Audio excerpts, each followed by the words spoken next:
1:30 p.m. Wednesday, December 5th. Hashtag Evil Genius. Album of 2018 with the trophy emoji was established. Yes. Listen, I seen. There's a lot of like charts coming out, and my album hasn't even came out yet. So. Yeah, because you're late, man. But you're right on time. I'm not late. You're right on time. Classic. Right on time. Exactly. It's been one of the best years for rap music ever. I think as a fan, you think about how many people have shown up. I'm so glad you made it through the door before the end of the year. It wouldn't have been the same without Evil Genius this year. Exactly, man. It's like so much money out here in the rap game right now, man. It's a great time.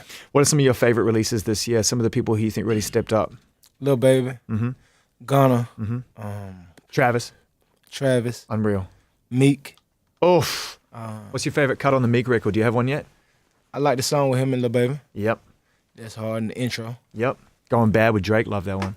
That's amazing. We're not here to talk about everybody else. Exactly. We're here to talk about Gucci Mane and this album, which is called Evil Genius. You know, I think about so many amazing Gucci's that we've had, from LaFleur, Grew Up, Yeah. East Atlanta Santa, I got a lot of aliases. Mr. Davis, Exactly. El Gato, El Gato, The Machine, The Machine, Mr. Zone 6, Mr. Zone 6. Trap God, Man. Gucci Mane, and now the Evil Genius. Oh, man, the Evil Genius is like, this where we're at now. We did all that to get here.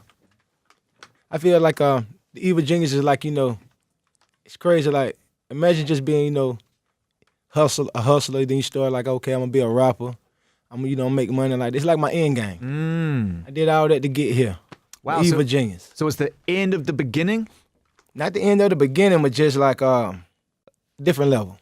The cover really intrigued me because there's two sides to you. There's the Gucci that we've seen in recent years come out, smile fully accounted for, feeling comfortable in your own skin, and then there's a deeper Gucci, which is kind of at the forefront of this dual image, And I wonder if what the relationship is to this album, that album cover, because it's like there's two sides to you.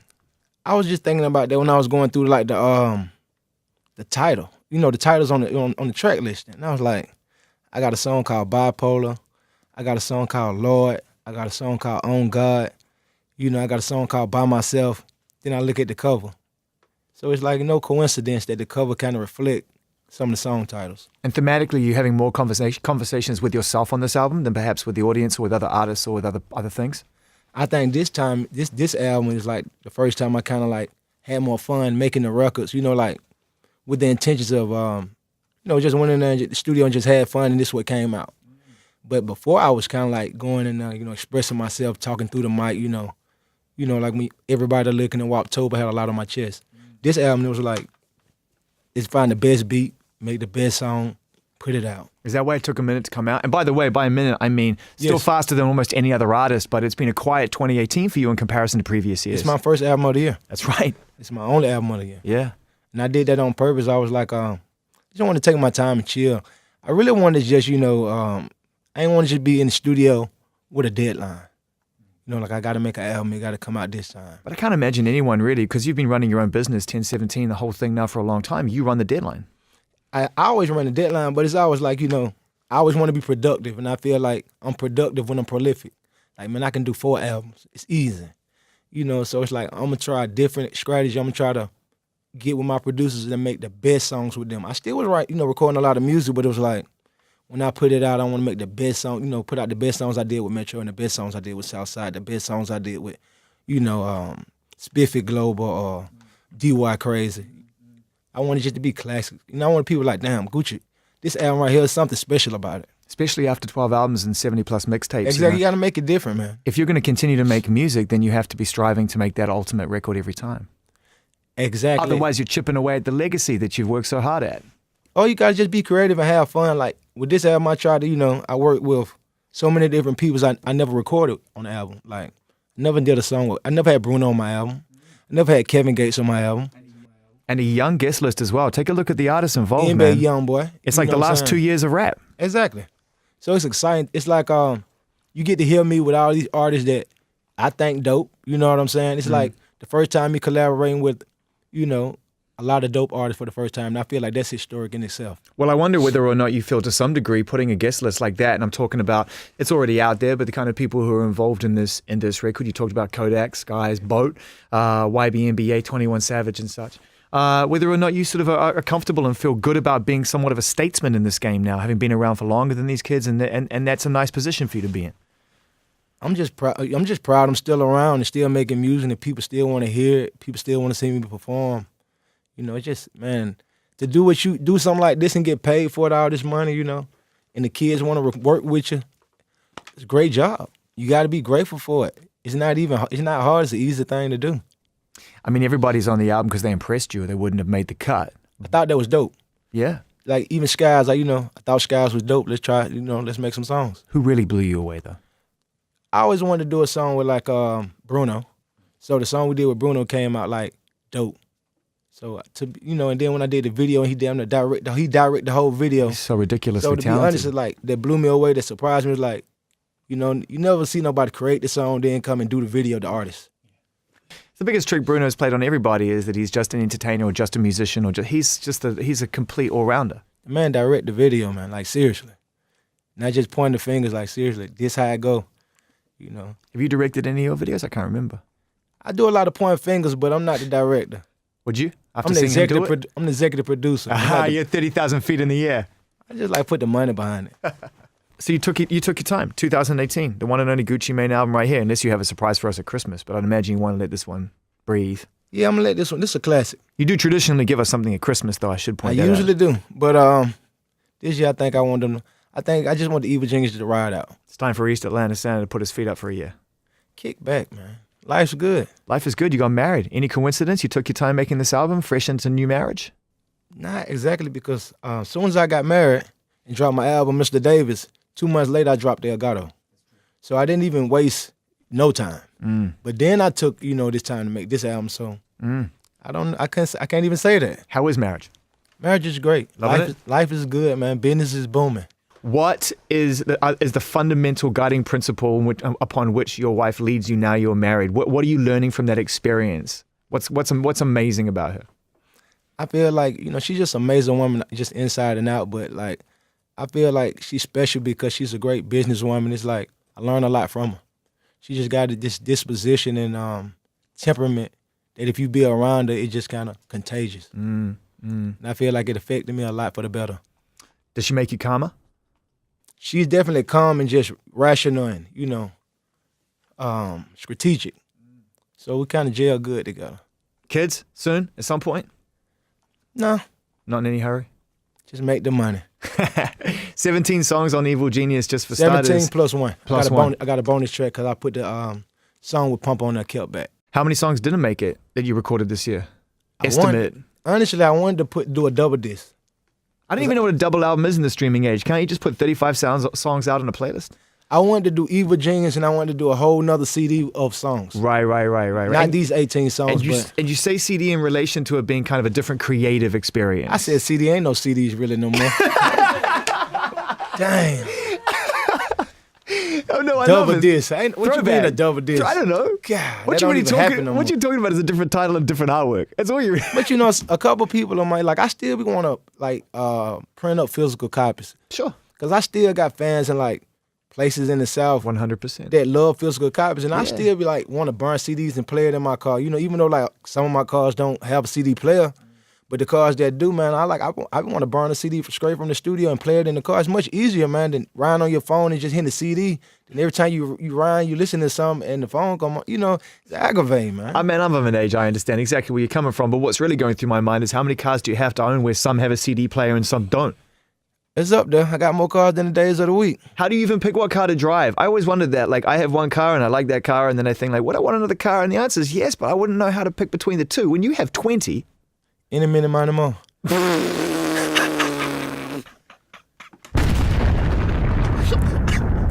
Eeny, meeny, miny, Maserati. I'm telling you, any minute, mind Ferrari.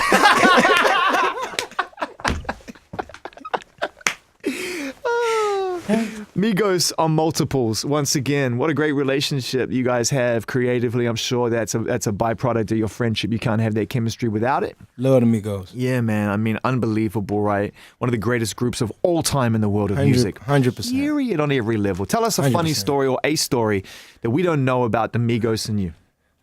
I'm trying to think. It's so much stuff used to go on. I don't even know what's acceptable I could say for real. I'm kind of scared to talk about them because they was hell when I first got them, man. They was so bad. I remember one time we was going to Magic City though, and I first got them, and I remember Quavo used to always rap this song, top off the Audi, chop the top off the Audi. He had an Audi, a drop top. In some kind of way, we had a little skirmish or something happened, and Quavo crashed the car. In the line of everybody going and trying to get away or whatever we had. Right in front of the club. Now, right in front of the brick factory. Right. And he bumped his car, and I remember that he was just like crushed, like, damn. But look what he's doing now. I wonder if he still has that drop top Audi. I doubt it. Not even in the Migos Museum? He should. That would be a classic. He definitely should keep that. With man. a That dent would've in been a it? classic. And I'm telling you. And the multi-change CD player? That was his start. That was his start. I started with a Magnum. He started with an Audi. Started with a German whip. Yeah. He's doing good. Little Boat, Yachty, and Migos, and you, Glacier Boys. This has been talked about and mooted, and now Yachty said it's not up to scratch. I think with the Glacier Boys, we just want to make the music doper. And at the same time, I think we should encompass all the dope people that be around. We should involve Pablo. We should involve Baby, Marlo. We got so many just dope artists, Marl and Quill. I feel like it's a family thing. And that takes time and schedule. Now, it's going to get done. It don't take us long to record. We've been in the studio, but it's just like, look for it early in the spring. It's coming. Yachty's really impressing, I think, right now. He's That's really a good impressing. dude, man. He's Coming out the other side of what has been a pretty sort of, he's been scrutinized for his ability and how fast it happened, da-da-da. And he's coming out and he's showing real, urgency and he's showing a stubbornness in his craft and he's making great records. He'll start. He'll start and he's getting better. And he want to get better. And he's working on it.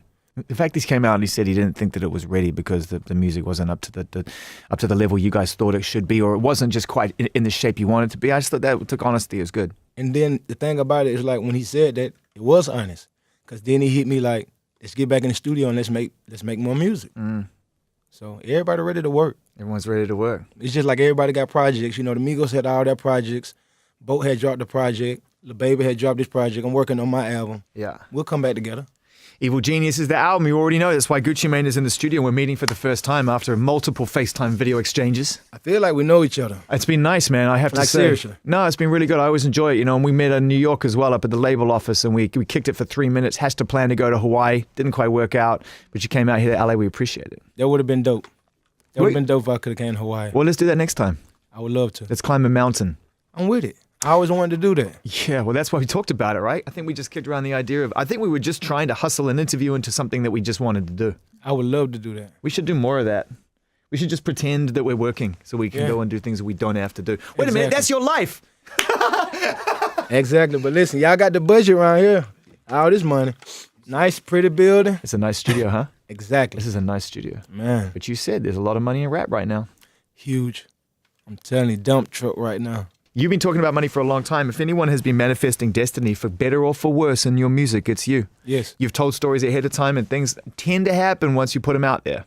Hey, Zane, where they get you from? Well, you know something. You just called out that is true. I didn't know you, like, a lot of people not aware of that, but I've been doing it for so long. How do you think that rap music has become the fastest selling, most successful genre of music in the time that it has and galvanized the world the way it does is because young artists come out and they manifest their success ahead of time and the success comes to them? I think that, and I feel like the most interesting people, make the most interesting music. When I look back over your albums and your mixtapes, I feel like you are, whether you mean to or not, creating a character or some kind of vessel to help you to express yourself and tell your truth. 100%. And I wonder what circumstances when you were a kid led you to this idea. Some people would create comic books. Some people would go and become an actor. You decided to put it into music, but you sort of brought both of those things into music. Comic book characters, and you acted out to tell the truth. It's really like I just trying to find a niche to, make a living, At first, I thought I was going to be hustling. And once I kind of like had a brush with the law, and I seen that the consequences were severe, and, I probably like 2021, it was like, I'm going to be a rapper. So coming up with the characters and all that was like, I always approached it like a business, like I'm finna try to, as if he was making a jingle, like I'm trying to make a song and sell it, and I'm funding it myself. Press the buttons. How am I going to press the right buttons to get people's attention and draw them in? With the resources I got, Like, I'm gonna try to make a song about the police, not make a song about the police. Then I'm like, I'm gonna make a song about my neighborhood. And those first 10, 12 recordings, I just hustled them. So in my mind, it was like a body of work. It went like, go learn the rap. It was like, time to try to sell a CD, but you're not a rapper. So just think about if you were like, I'm gonna try it, I'm gonna make a CD, but you buying all the beats. So you really don't got no error.